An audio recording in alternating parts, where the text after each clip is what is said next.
우리는 아브라함을 믿음의 조상이라고 그렇게 부릅니다. 그런데 놀랍게도 아브라함은 모태신앙이 아닙니다. 아브라함은 일대 믿음이에요. 집에서 첫 번째로 가장 먼저 1번으로 예수 믿은 사람을 저는 일대 믿음이라고 그렇게 부릅니다. 일대 믿음이신 분들 예수 믿기 참 힘드시죠? 모태 신앙은 가족들이 다 믿으니까 후원자가 있으니까 괜찮은데 저처럼 일대 믿음인 분들은 정말 쉽지가 않습니다. 힘드시겠지만 용기를 내십시오. 아브라함도 여러분처럼 일대 믿음이었어요. 그런데 믿음의 조상이 되었습니다. 최고의 믿음의 사람이 되었다가 아브라함의 아버지 데라는 석수장입니다.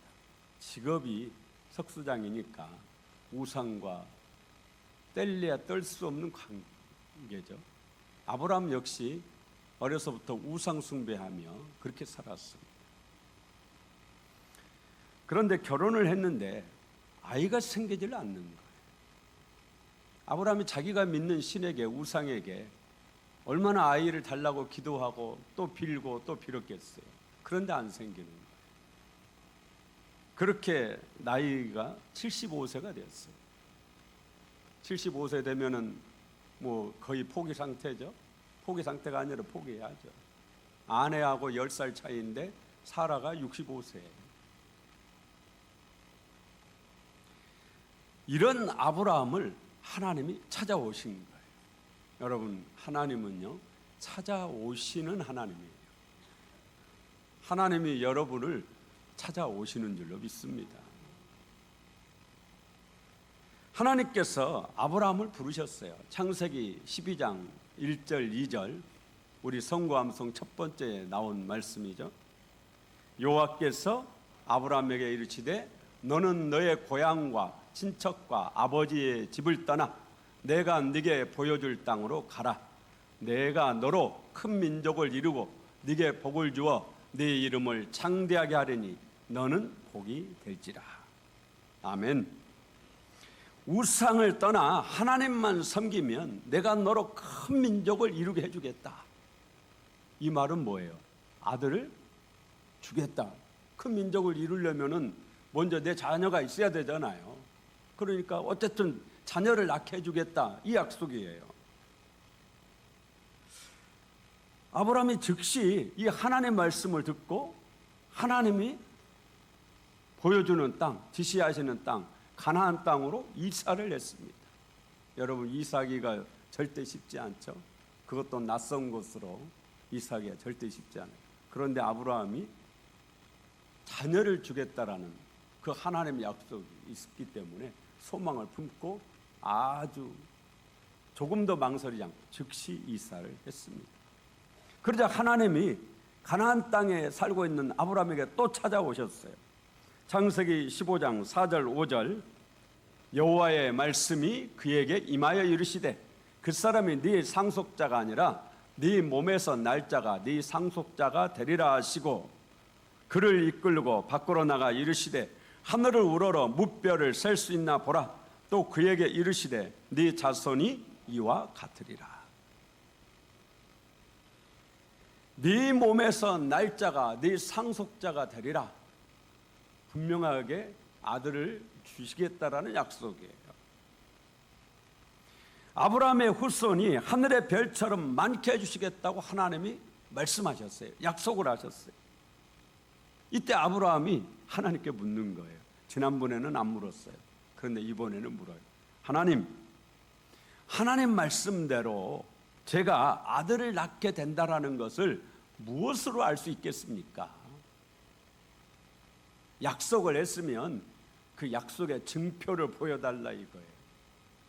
지난번에는 경황이 없으니까 또 첫 번째 만나서 별 생각 없으니까 안 물었는데 그 후로 아들이 안 생기거든요. 그러니까 고민하고 있다가 이번에는 하나님 또 말씀하시니까 하나님이 저에게 아들 준다라는데 뭘로 그걸 제가 알 수 있겠습니까? 증표를 보여달라는 거예요. 그러니까 하나님께서 재물을 준비하라, 그러시면서 하시는 말이 재물의 배를 갈라서 두 쪽으로 갈라놓으라는 거예요. 소의 배를 갈라서 두 쪽으로 갈라놓고, 비둘기면 비둘기를 갈라 두 쪽으로 갈라놓으라는 거예요. 그래서 아브라함이 그렇게 하니까 하늘에서 불이 내려가지고 그 갈라놓은 재물 사이로 확 지나가는 겁니다. 이것은 아브라함이 살던 당시에 두 사람이 계약을 맺을 때를 생각해야 이해가 돼요. 두 사람이 계약을 맺을 때 재물을 준비해서 두 쪽으로 갈라놓은, 그리고 서로 맹세하는 거예요. 만약에 우리 중에 누구든지 맹세를 안 지키면 어떻게 된다고요? 이 짐승이 갈라진 것처럼 너도 두 쪽으로 갈라져서 죽을 거다. 분명하고 확실한 그런 맹세. 하나님께서 우리 중 누구든지 만약 맹세를 어기면 이 짐승이 두 쪽으로 쪼개진 것처럼 쪼개질 것이다. 이 약속을 내가 반드시, 이 맹세를 내가 반드시 지키리라. 확정적인 약속이에요. 확실한 약속이에요. 아브라함에게 아들을 주시겠다고 확실하게 약속을 하신 거예요. 오늘 읽은 히브리서 6장 13절에서 15절 함께 읽습니다. 13절, 하나님이 아브라함에게 약속하실 때 가리켜 맹세할 자가 자기보다 더 큰 이가 없으므로 자기를 가리켜 맹세하여 이르시되 내가 반드시 너에게 복주고 복주며 너를 번성하게 하고 번성하게 하리라 하셨더니 그가 이같이 오래 참아 약속을 받았느니라. 내가 반드시 너에게 복주고 복주며 너를 번성하게 하고 번성하게 하리라. 두 번씩 강조하신 것은 분명하게 그렇게 하겠다라는 하나님의 약속의 강조, 확실한 약속이다. 내가 너에게 분명하게 약속한다. 이런 뜻을 가지고 있어요. 그런데 15절에 아브라함이 어떻게 해서 이 하나님 약속하신 복을 받았다고 그래요? 그가 이같이 오래 참아 약속을 받았느니라. 하나님께서 아브라함에게 아들 낳게 해주겠다고 약속하신 것이 75세 때예요. 처음 아브라함을 부르실 때. 아브라함은 몇 세 아들을 낳았습니까? 네, 여러분 알다시피 100세 아들을 낳아요. 그러면 100에서 75 빼면은 25가 되죠. 몇 년을 기다린 거예요? 25년을 기다렸어요. 기도하고 포기하지 않고 25년 동안 인내하면서 기다리셨다면 여러분에게도 하나님의 때가 된 줄로 믿습니다. 기도의 응답이 올 것이. 분명하게 기도도 약속이 있으니까요. 구하라. 그러면 너에게 주실 것이요. 분명히 약속하고 있다. 아브라함은 25년을 하나님의 약속을 믿고 오래 참고 기다렸어요. 그런데 25년 기다리는데 어찌 아무 일도 없겠어요? 10년이면 강산도 변하는데 강산이 거의 3번 변하는 그 기간에 왜 아무 일도 없었겠어요? 하나님의 약속하신 지 10년이 지났는데도 아들이 안 생기는 거예요. 그런데 어느 날 아내 사라가 그러는 거예요. 여보, 이제 끝났어. 나 경수가 끊어졌어. 여성이 생리가 끝나면 의학적으로 아이를 가질 수 있어요, 없어요? 아이를 가질 수가 없잖아요. 사라가 얼마나 낙심했겠어. 아브라함이 얼마나 낙심했겠어. 사라가 큰 마음을 먹습니다. 자기 몸종 애굽 여자 하갈을 아브라함에게 첩으로 주는 거예요. 여러분, 여성 우리 권사님들 이거 보통만 가지고는 안 되잖아요. 지금이나 옛날에는 이거 보통만 가지고 안 되는 거죠. 내 남편에게 다른 여자를 첩으로 주는 거예요. 그렇게 해서라도 대를 이어야 된다. 그렇게 해서라도 아들 낳아서 대를 잇자. 그렇게 생각한 거예요. 그래서 아브라함이 아들 이스마엘을 낳습니다. 그때 나이가 86세예요. 그런데 하나님은 하나님을 믿고 기다리지 못한 아브라함에게 실망하셨는지 이후로 13년 동안 아브라함을 찾아오질 않았어요.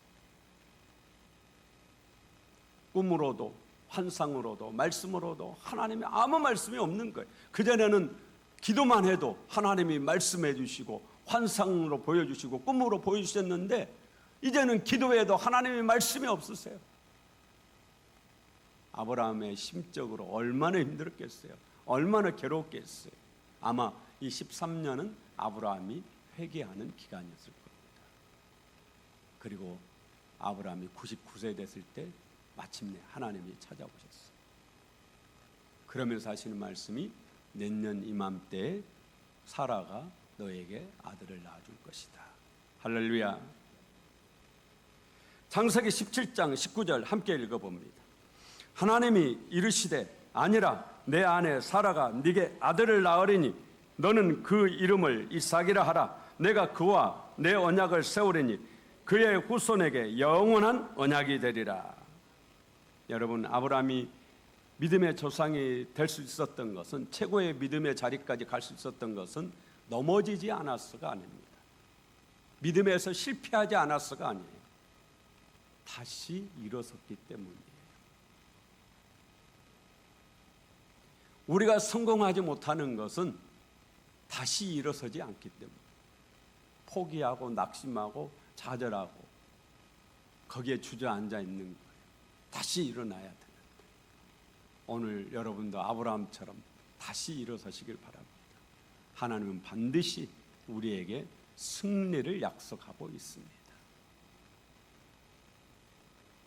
넘어졌지만 실패했지만 다시 일어나 믿음을 붙잡았어요. 그래서 믿음의 조상이 된 겁니다. 아브라함은 일대 믿음이에요. 믿음의 뿌리가 깊습니까? 깊지 않습니까? 믿음의 뿌리가 깊지를 않아요. 75년 동안 하나님 없이 우상 숭배하며 그렇게 살았어요. 그런데 어떻게 믿음의 뿌리가 깊겠어요? 하나님은 이런 아브라함을 연단하셨어요. 믿음의 훈련을 시킨 겁니다. 그리고 아브라함이 넘어질 때마다 다시 찾아오셔서 하나님이 말씀하시고 약속하시고 확인시켜 주시고, 계집종 하갈을 통해 이스마엘 낳고 만족해하는 아브라함을 찾아오셔서 내가 약속한 자녀는 이스마엘이 아니다. 내년 이맘때 네 아내 사라가 너에게 아들을 낳을 것이다. 너는 그의 이름을 이삭이라 하라. 하나님은 아브라함이 믿음에 넘어지면 다시 찾아오셔서 약속을 확인시켜 주셨어요. 믿음 가지라고 약속을 확인시켜 준 거예요. 아브라함이 하나님의 약속을 굳게 믿고 25년을 기다린 결과 결국에는 약속의 자녀인 이삭을 낳은 겁니다. 할렐루야. 오늘 여러분들이 읽은 이 히브리서는요, 유대교회에서 기독교로 개종한 성도들에게 쓴 편지예요. 당시 유대교에서 많은 사람들이 기독교로 개종을 했어요. 예수 믿고 교회를 나왔는데 예수 믿고 신앙생활을 하다 보니까 당시 로마의 지배를 받고 있는데 엄청난 박해가 있는 거예요. 견딜 수 없이 하루하루 피를 말리는, 예수 믿는 그런 삶이 하루하루 피를, 자기만 죽으면 모르는데 온 가족이 몰살당하는 그런 상황에서 이 유대교 출신인 성도들의 마음이 요동칩니다. 흔들려요. 다시 유대교로 가야 되는 거 아니야? 그런 유대교 출신인 성도들에게 쓴 편지가 바로 이 히브리서예요. 너희는 뭐 하라는 거예요? 오래 참으라는 거예요. 하나님의 약속은, 하나님이 너희를 구원하신다라는 약속은, 하나님께서 너희를 구원해 주시라는 약속은 분명하고 확실한 약속이니 흔들리지 말고 오래 참고 기다려라. 아브라함도 오래 참고 기다림으로 약속을 받았지 않느냐? 너희도 오래 참고 기다려라. 이 말씀은 두 가지 면에서 진짜였어요.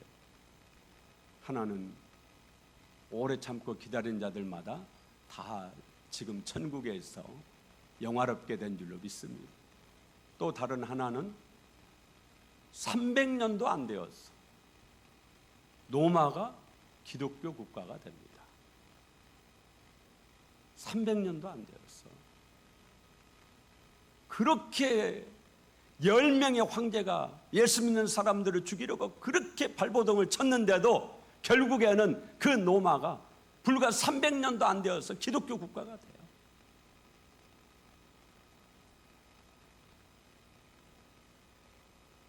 하나님의 확실한 약속을 붙잡고 참고 인내하며 기다리라. 너의 영혼의 탓을 예수님께 깊이 내리고 흔들리지 말라. 그걸 오늘 히브리서가 말씀하고 있는 거예요. 오늘 여러분 가운데 신앙생활에 흔들리고 있는 분에게 오늘 하나님께서 말씀하시는 거예요. 너의 영혼의 탓을 예수 그리스도의 심장에 깊이 내리고 너는 흔들리지 말라라는 거예요. 다시 뭐예요? 배를 고정시키는 게 다시죠. 큰 쇠뭉치. 그래서 줄을 달아가지고 바다에 깊숙이 뻘 속에 확 박히고, 그럼 배가 딱 묶여가지고 꼼짝을 못해요. 안 그러면 파도 치면 그냥 쓸려 가버리잖아요, 배가. 이순신 장군이 12척의 배로 왜군 130여 척을 물리쳤어요. 어디에서요? 가까운 진도 울돌목에서.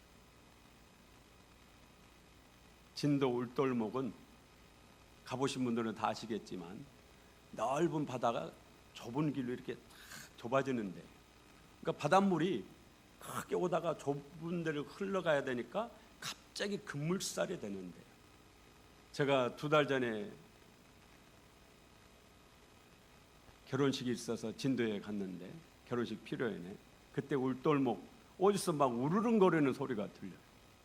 보니까 살이 물때여가지고 울돌목으로 그 물르는 소리 지금도, 명랑대전은 끝났지만 울돌목의 물은 그대로 지금도 그렇게 우르릉거려. 그래서 울돌목이에요. 짐승이 우는 소리처럼 그렇게. 외선 130여 척이 멀리서부터 오고 있는데 조선수군 12척이 다 길을 막고 있는 거예요. 애놈이라고 그래야 되죠. 그때는 애놈들이 조선수군을 너무 얕잡아 우습게 여긴 거예요. 그러지 않겠어요? 130여 척인데 12척이 그것도 형편없는, 그냥 쏜살같이 울돌목으로 진입을 했는데 갑자기 물살이 거세지기 시작합니다. 막 물이 그냥 으르렁거리면서 하니까 이 배가 흔들리기 시작하는데 이리저리 막 정신을 차릴 수가 없는 거예요. 그런데 조선 수군의 배는요 꼼짝하지 않고 그 자리에 있어요. 왜 그럴까요? 닷을 내렸기 때문에. 닷을 내리고 딱 기다리고 있는 거예요. 그래서 대포를 쏘는데 정조준을 할 수가 있었던 겁니다. 대포를, 배가 딱 닷에 의해서 고정되어 있기 때문에 대포를 쏘는데 정조준을 할 수가 있었어요. 그런데 이제 외선도 조선 수군의 배를 향해 대포를 쏘아야 되잖아요. 그런데 배가 그냥 막 요동을 치니까 쏘아도 맞지를 않아요. 그래서 승리한 겁니다. 울돌목이라는 지형과 그 닷을 이용해서 씁니다. 그게 바로 닷입니다. 배를 딱 고정시켜요. 아무리 거센 물살이 흘러도 배가 꼼짝하지 않고 거기에 머무르게 하는 것. 아무리 세상 풍파가 요동을 치고 아무리 내 삶이 요동을 쳐도 여러분의 영혼의 탓을 예수 그리스도께 견고하게 내린 사람은 평안할 줄로 믿습니다. 흔들리지 않는 거예요. 흔들리지. 앞으로 세상은 예수 믿기가 더 힘들 거예요. 그러나 이 영혼의 탓을, 믿음의 탓을 깊이 내린 사람은 아무리 세상이 변하고 별일이 일어나도 그 믿음이 변하지 않습니다. 그렇게 되어지기를 예수 이름으로 축원합니다. 우리 19절 함께 읽습니다. 우리가 이 소망을 가지고 있는 것은 영혼의 닭 같아서 튼튼하고 견고하여 휘장 안에 들어가느니, 현대어 번역 성경으로 19절 읽어보면 반드시 구원받는다고 하는 이 확고한 희망은 마치 우리 영혼을 이끄는 튼튼하고 믿을 만한 닷과 같아서 우리를 하늘의 지성소 안에 계시는 하나님께 이르게 해 줍니다. 구원의 확신을 가지라는 것, 천국에 대한 확신을 가지라는 것, 믿음에 대한 확신, 예수님에 대한 확신을 가지라는 거예요. 그러면 어떤 경우에도 흔들리지 않는다. 그게 닭과 같아도 닭과. 이 히브리서를 읽는 유대교 출신 성도들처럼 마음이 요동치고 있으시다면 여러분의 영혼의 닷을 예수 그리스도께 내리십니다. 구원의 확신을 가졌습니다. 하나님의 확실한 약속이에요. 천국에 대한 확실한 약속이 우리에게 있습니다. 이 시간 여러분 마음의 닷을 예수님께 깊이 내리시기 바랍니다.